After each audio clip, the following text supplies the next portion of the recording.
Hey there guys, welcome to Working for Cookies. Man, it's getting cold out here already. So, finally made it and finally got logged on to Uber. Driver, Uber Eats, kind of shit. It took forever and ever. It took about almost 4 weeks to get on.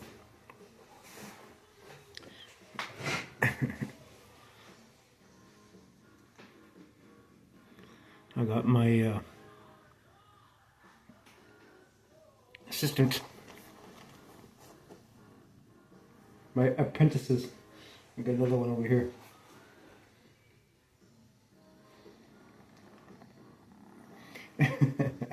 So, anyways, there it took so long to get onto Uber here, and what I just kind of roll out my pants. The problem that I had was the background check.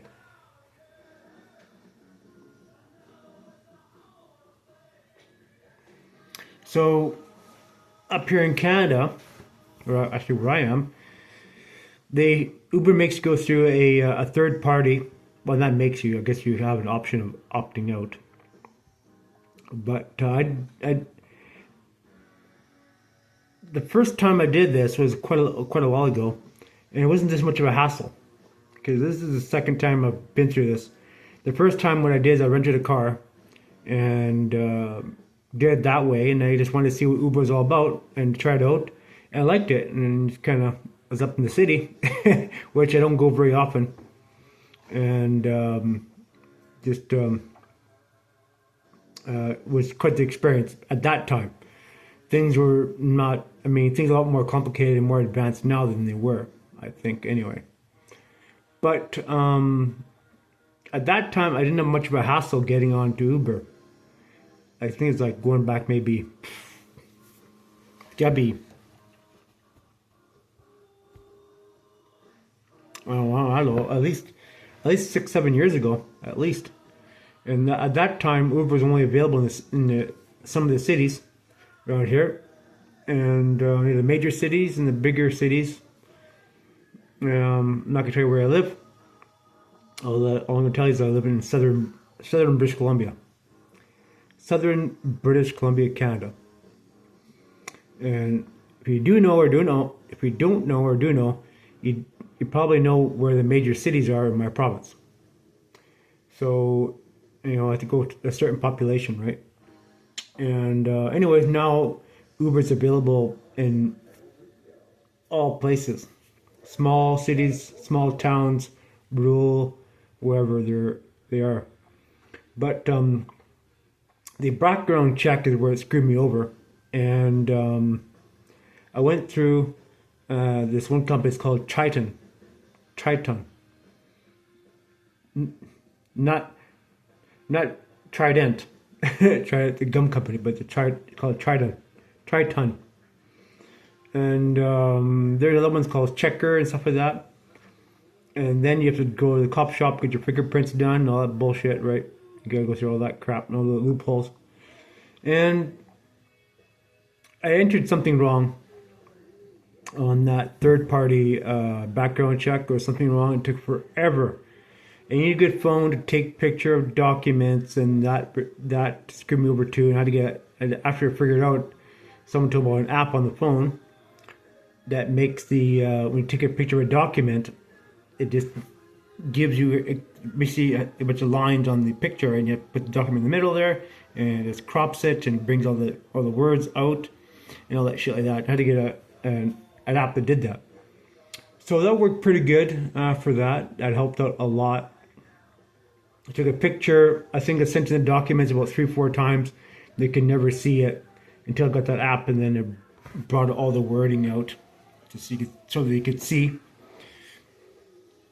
I said, well, can I scan the document? No. They didn't want no scanning, no bullshit like that. You gotta take a picture with your phone so they make sure it's legit. Because I imagine people like to scam, do kind of scams, right?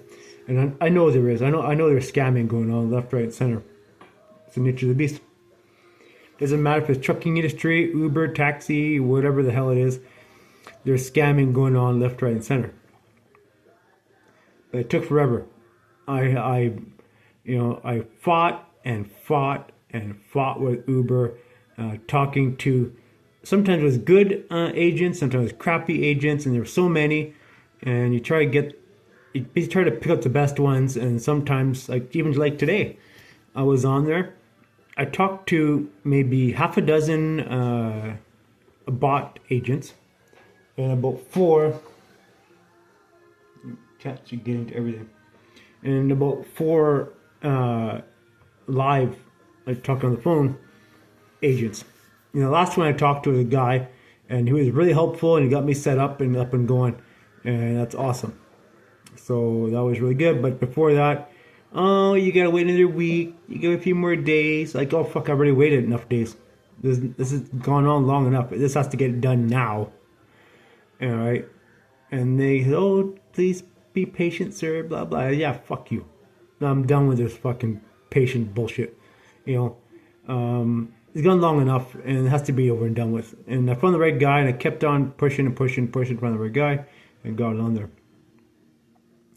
But if you don't enter that, if you don't have all those credentials all in line, right? Background check, sending in documents, all those things in the way they like it, it can be a nightmare, and it has been a nightmare. But now I'm set up. My friend got me set up on a couple other apps, delivery apps, non-food, which is kind of good. Cause I hate shopping. You're gonna see someone crawl up it's my apprentice.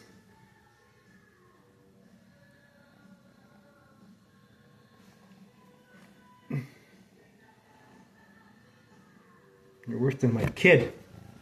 Get over here. So,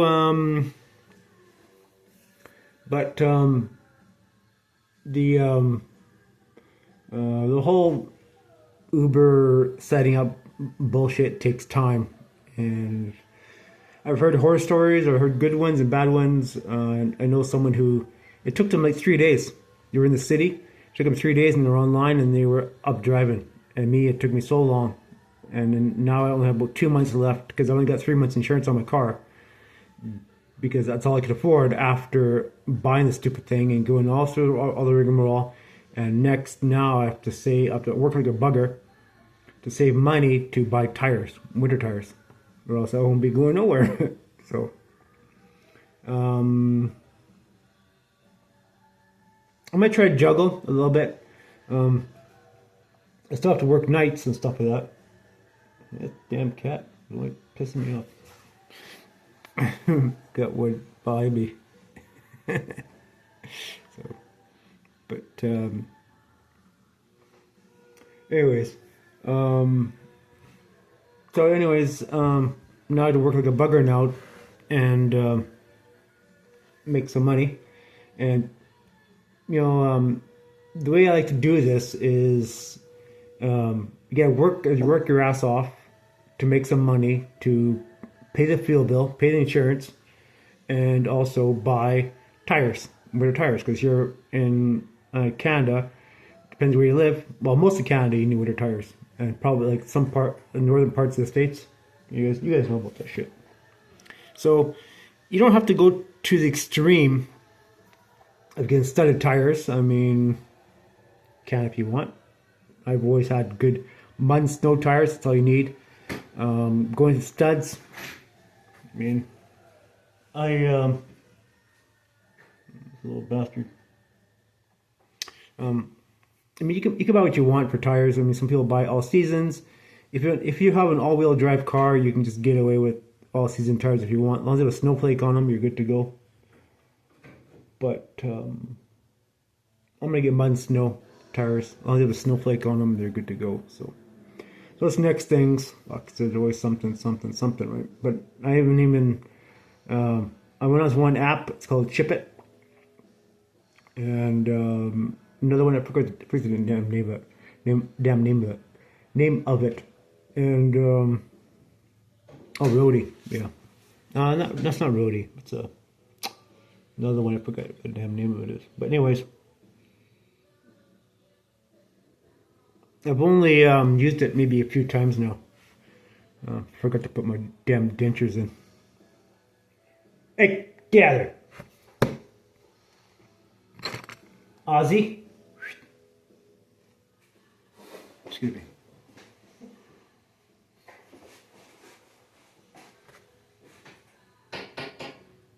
Get off there, you big monkey. Yeah. So anyway, I'm looking forward to hauling people around. Spent a better part of my life on the orchard and not being around very many people. And I'm not really a social butterfly, but I mean, if someone wants to talk. If they don't want to talk, well, you keep your fucking mouth shut. That's the way it is, right? And when you spend a lot of time in a dump truck or a piece of heavy equipment, you're talking to a CB, to your coworker, or you listen to the radio or whatever. And I'm kind of used to that thing, so driving a taxi is not going to be so bad. And also, I've driven a school bus briefly. That's right. Kids are kids, right? So I don't know. We'll see what I can do. I mean, but I like being self-employed. This bullshit working for someone else is a pain in the ass. Even though I mean we're working for Uber, right? And they're taking their cut, of course. But you're self-employed. You have your own schedule, which is I like the most. But this is just a part-time gig, and basically I'm using Uber driver, Uber Eats, and so I think it's called Ship It, and the other one I forget the damn name of it. It's kind of a complicated kind of name. I forget what the fuck it is. But anyways, it doesn't matter. It's just delivering parcels, and I like to try to get away from the food delivery and get more into maybe delivering prescription. Maybe I don't know. Maybe I don't know. Maybe food's the best way, but I found something interesting today, though, as I was playing around with this stupid bullshit, and I went for a drive, and I'm going to go up to one of the towns just past me here, and went for a little drive, and I seen this order, and the order was, it was an order, it's from, the hell was it, Rona. You guys have a Rona in your area? Probably not. From Rona, it was a bunch of paint cans and other stuff that had to go somewhere. It was like 5 paint cans, brushes, mixing sticks, masking tape, and big, pretty fair size order, kind of heavy. And it had to go somewhere like about 120 kilometers. So it paid really, really good, but I didn't take it. I didn't feel like driving all that distance. But yeah, it was a pretty good dig, and I wish I had taken it, because I would have got the mileage plus the top up. And the top up, how that works is here in Canada, you get top up is your hourly wage. So get your mileage plus hourly wage on top of that. So what I made like $200 or $250 roughly. So yeah, I should have taken it, but I didn't, because I didn't want to end up. The thing is, what I figured out is, you can do this stuff, right? But if you end up in the sticks, there's nothing to come back. You're dead heading back. It's like driving a semi truck, right? So if you have nothing to, if you take your big delivery to some place, right, and then on the way back, if you have nothing to bring back, you're dead heading, which you're then using up mileage. You put a mileage in your truck and fuel for nothing. So you still have to get home, but. So hopefully Uber, we can figure these things out. I don't really plan on driving too far. Within 50, 75 kilometers, that's it. I don't want to go beyond that. That's too far. And too much wear and tear on the car. I mean, if you're driving in the city already and delivering people and such, or that, I call delivering people. But transporting people. Delivering a bunch of monkeys.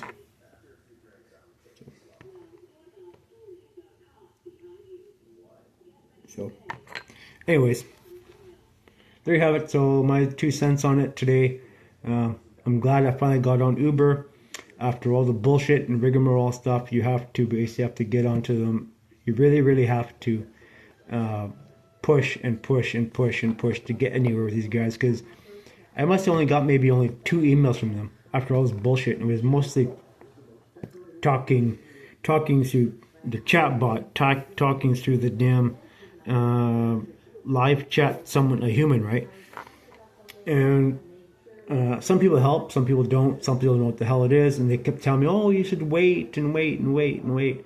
And if you talk to many people, you confuse people, but yeah, fuck, don't listen to that bullshit. Just keep pushing and pushing and pushing if you don't get it through. Do what I did. I mean, I said what my friend of mine told me to do, right? And don't give up. Don't listen to their bullshit. Just keep pushing, and eventually it'll come through. But make sure you talk to the right person, because they can give you the whole runaround bullshit, and you know how that goes. So yeah, it's not for everyone. And if your patience runs out, then you're gonna quit. But when you made an investment on the vehicle and such, and you've gone through all the rigmarole stuff, you don't want to throw it away. I mean, sure, if you have a car, a really nice car, and you know, it's your personal vehicle and you turn it into Uber, that's one thing. But when you buy a vehicle specific for doing rideshare or food delivery or whatever the hell it is, even driving a semi truck with a trailer on it, it's the vehicle and trailer, whatever, it's a tool to make money, and that's all it's for. It's a tool, and that's how we look at it. It's a tool, and you know, you break it, you fix it, and hope you make enough money to fix it. And when it wears out, you throw it away, trade it in, and get a new one. Whatever. But I think if Uber goes good for me, I always say that. If it goes good for me, I will probably trade in it, and literally have to make enough money. I have to make money, and buy a hybrid, something that is half electric, half gas. Who knows? You know, the guys, the thing in their head will probably take over, and they'll want everything for themselves, which you do. And my friend's already been approached by one of those damn guys, and the guy actually pulled a knife on him. So my friend knows he's a brown belt in Kung Fu or karate, something like that. So he knew how to deal with the situation, but you don't know. You're going into an odd place, and there's lots of these Muslim people, and they don't give a shit who the hell you are. They want everything for themselves. They're very greedy people, and you just have to deal with it. So just think about. And I mean, you know, for me, it's a part-time gig. I don't care. I'm not doing it full-time. Just part-time. And I have other apps. They say that you need to have other apps on the go to supplement income and such. And this is what we're going to do. So that's this part-time. And when I'm not driving or when I'm my off time, I go do something else, because I got to stay busy. It's the way I'm geared. So anyways, I'll ramble on and talking about Uber and how long it takes. It can take 3 days, or it can take 3 weeks, or it can take 3 months. It depends on how you look at it and what you do. But you have to push. So that's what I do. There's no way around it. Alright, thanks for watching my video. Hopefully some people who watch my video here find this interesting, maybe. And maybe when you're getting into Uber here in Canada, you'll know what to expect. And lots of people will, ice the cake and tell you, oh, everything's hunky-dory, but it's not. It is not easy, and it is, your patience will run thin. And I was almost at the point of going out and hiring a lawyer because of the bullshit I'm going through. So it's not easy, but when you get on, and hopefully you don't do anything that's going to be stupid and get you booted off. That's always a possibility, right? Alright. Thanks for watching. See you in the next one.